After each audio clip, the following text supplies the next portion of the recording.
eu já comentei aqui, né, XP foi um investimento que deve estar na carteira, há menos de 6 meses. Eh, no setor financeiro, né, a gente ainda tem uma posição pequena de B3, né, a gente vem reduzindo simplesmente por conta de valuation. Uhum. Uma posição que está há mais tempo é o BTG Pactual. A gente consegue discutir BTG Pactual aqui em números, né? Existe valor sobre lucro, né? Por mais que ainda tenha um crescimento saudável, né? E existe algumas linhas que a gente acredita que vão ser um pouco mais resilientes do que o mercado imagina. E a gente também tem uma posição em Banco Inter, né? A gente aproveitou que tiveram algumas oportunidades fica muito mais fácil de enxergar retorno, né, de se fazer conta, e a gente voltou a ser acionista, né? A gente já foi acionista no passado e agora a gente voltou a ser acionista de Banco Inter. Agora, pensando do ponto de vista de portfólio que deixou curioso, né, você disse que vocês têm posição em XP e BTG, né. Eh, Tem algum motivo específico para você carregar os 2 dentro de uma mesma carteira de ações ou é só uma questão de valuation atrativo mesmo, que daí abre oportunidade para um velho investor comprar? Acho que no caso da XP, né, sinceramente eu não imaginava que a XP fosse em algum momento negociar próximo de 20 vezes, né. Às vezes, o que a gente chama de um overhang, né, tipo assim, uma pressão de venda como ocorre, por conta antes do Itaú e agora da Itaúsa, né, que ainda carrega, acho que tem gerado essa oportunidade de investir na XP em múltiplos, digamos assim, normais, né. O BTG, né, é um investimento que a gente gosta, né. O BTG a gente vê um pouco diferente da XP, né. A gente vê o BTG, tentando fazer analogias lá fora, né, tipo uma Goldman, né, tipo um bancão de atacado, e um bancão muito bem sucedido no investment banking, né, no IB. Né, o IB a gente vê basicamente o mercado olhando o histórico, né? Pô, deixa eu ver o histórico na crise, quanto que deu de receita, né? Só que a gente acha que a competência do BTG ela evoluiu ao longo do tempo, né? O BTG basicamente ganhava no investment bank, né? Originação de IPO, e originação de dívida, né? Essa originação de dívida tá cada vez mais forte. Acho que no passado, né, o BNDES era um era muito presente, que felizmente hoje já não é mais, e o BTG ele tem conseguido fazer emissões fora do Brasil, né, então a gente acha que mudou um pouco de patamar esse investment banking do BTG. Deve sofrer? Deve, mas a gente não acha que vai cair 60%, né, acho que a magnitude vai ser diferente. E a gente acha que, pelo menos até hoje, nenhuma fintech conseguiu endereçar conta corrente pessoa jurídica, principalmente para pequenos e médios negócios. A gente vê esse negócio muito rentável dentro dos grandes bancos. E é muito mais complexo, né? Você tem que entender para quem você vai ter que dar autorização, né? Para dar autorização, você tem que ler o contrato social. Então é mais complexo. A gente vê tanto o BTG e a XP investindo para quem sabe entrar nesse negócio. É difícil saber quem vai conseguir desempenhar bem esse papel, né? Então, hoje, por conta de valuation, né? Antes a gente tinha só BTG, hoje a gente tem as duas posições. E me parece, pelo que você narrou agora aí, teses com algumas opcionalidades, né, ou seja, tem muito Sim, valor ainda que pode aparecer ao longo do é, caminho, né. sim. Exemplo, stock pickers, né, que De vai destravar valor. pode destravar bastante valor ali na tese. Boa. E aí, vamos para mais tese? Mais Vamos, papel? vamos. Acho que falta o William falar um pouquinho também, né, das Sim, principais sim. dele. E depois eu acho que seria legal a gente falar um pouquinho sobre Nubank também, entrar um pouco mais no detalhe de Bora, Nubank, bora. porque, putz, é uma das teses que a gente mais tem escutado, né, a audiência pedir informação. Até dia 3 de fevereiro eu estava abrindo o gráfico aqui, estava negociando a R$ 6 o BDR, né. No dia 9, quarta-feira, ontem, chegou a bater 8,77. Então subiu aí mais de 40% em 3, 4 dias. Ouvi falar que teve muita gente esquisada do mercado, não sei se é verdade ou não. Mas, William, quais são aí as principais teses que vocês carregam e você tem bancão na carteira, né? Sim. Bom, só voltando um passo atrás, falar só um minuto do cenário macro para explicar como é que a gente chega Bora. nessas Boa. teses, né? Acho que é importante comentar, assim, eu falei um pouco disso, mas a gente está vivendo um cenário, e aí falando muito mais de lá fora do que aqui, Uhum. né? Que é cenário de alta de juros, quer dizer, a economia americana está muito forte, inflação muito forte e juros subindo, né? Então a gente tem é, uma cabeça aqui que o Fed deve começar a subir juros agora e vai ser uma série de apertos fortes. Tá, o mercado está precificando isso já de alguma maneira, tá? Então, também não acho que seja uma grande novidade, mas é um cenário que não é favorável para ativos de growth, Uhum. né? E essas fintechs todas que a gente olha, seja aqui, seja lá fora, são ativos de growth, né? Uhum. Então, elas não são beneficiadas por esse cenário macro, tá? Enquanto que os bancões são, e já falei um pouco disso, né?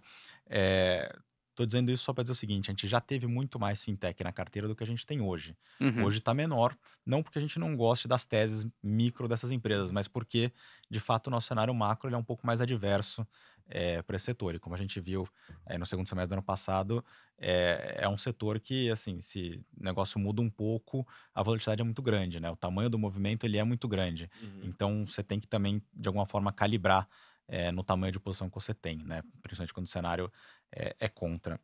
Então, assim, começando um pouco pelas fintechs, tá? A gente tem a posição de Banco Inter, né? Já comentei isso aqui. Acho que bate muito o que o Carlos falou, acho que, assim, enfim, acho que é muito descontado, até fazendo a comparação com o Nubank, eu olhei alguns dias atrás, era mais ou menos, se você olhasse o múltiplo, né, de EV por usuário, Uhum. por correntista, enfim, era mais ou menos metade do preço, né? Agora que o Nubank subiu e o Banco Inter não, acho que é menos ainda, né? Então, acho que em termos de valuation é um pouco mais palatável. Uhum. É, quando a gente olha para essa tese de XP, a gente gosta muito.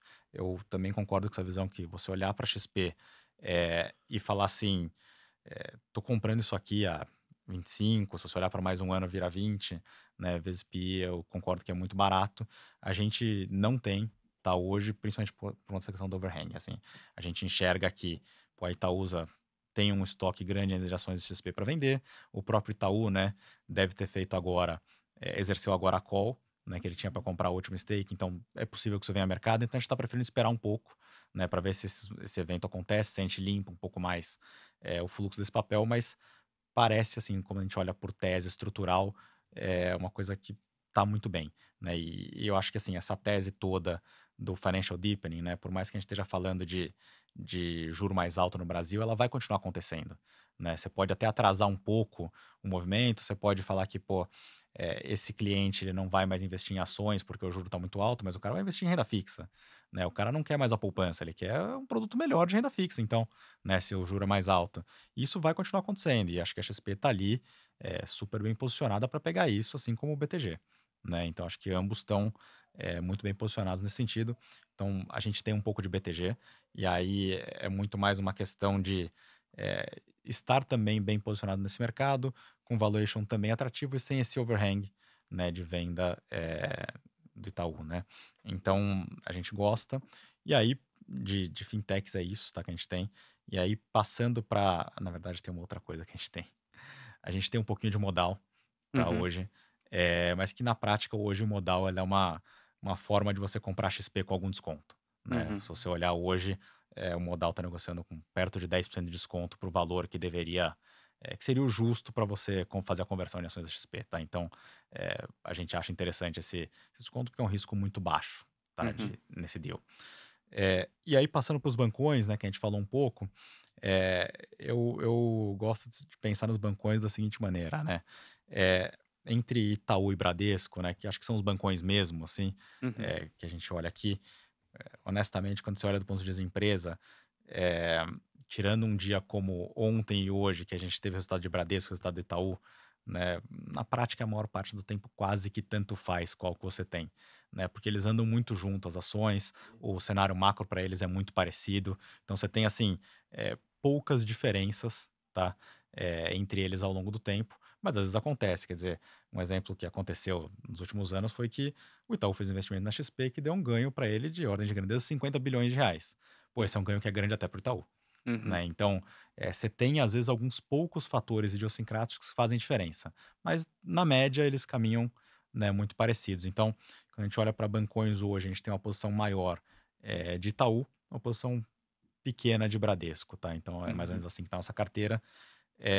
Santander, tá? A gente não tem hoje, mas Santander é uma questão que você tem que ter assim algum atrativo para comprar ele e não os outros, né? Então, seja ele estar crescendo mais, foi o que aconteceu ao longo dos últimos 3 anos, talvez, né? Então, o real, de fato, conseguiu entregar um crescimento grande. E quando a gente olha para o último guidance que ele soltou, o último resultado, isso parece que já não está mais acontecendo. Uhum. Então, ele está meio que já convergindo para os outros, talvez até um pouquinho pior em termos de crescimento de lucro, né? Então, a gente preferiu não ter mais essa posição. Ou ele tem que estar muito mais barato, e também não é o caso, né? Uhum. E Banco do Brasil tem toda uma questão política aí por trás que a gente acha que o valuation hoje não é atrativo para correr esse risco. E essa questão política que você cita tem muito a ver com eleições ou são talvez outros fatores que podem vir a bater no banco?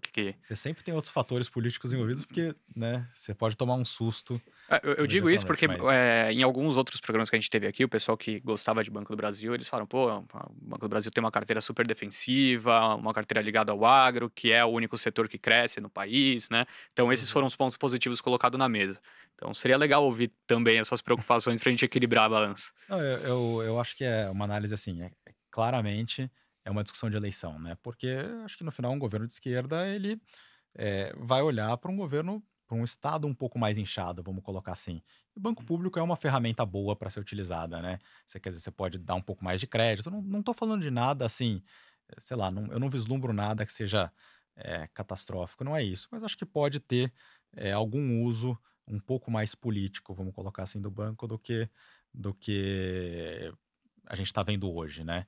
Uhum. E acho que tem um ponto que talvez seja relevante, que é o seguinte: para você correr esse tipo de risco, você tem que ser de alguma forma remunerado por isso, né? Então a gente olha o Banco do Brasil, eu acho barato. O Banco do Brasil a gente vê um pouquinho abaixo de 5 vezes PI, né? É barato. Mas ao Uhum. mesmo tempo, assim, a gente também olha para o Bradesco e vê ele por volta de 6 vezes e meia. Eu já posso comprar o Bradesco barato, Itaú barato, entendeu? Não parece ser um grande atrativo você correr este risco. E tem uma questão também para a gente lá, aqui do ponto de vista de portfólio, né? Você tem que escolher um pouco, quando você olha para estatais, assim, você tem que escolher um pouco o que que você gosta, né? O que que você prefere. Não dá para você ter todas, porque do dia para a noite você tem uma mudança política relevante, você vai apanhar em todas, né? E nesse ponto de vista, quando a gente olha para as estatais, a gente olha a Petro, assim, num cenário assim, de valuation muito mais gritante do que o Banco do Brasil.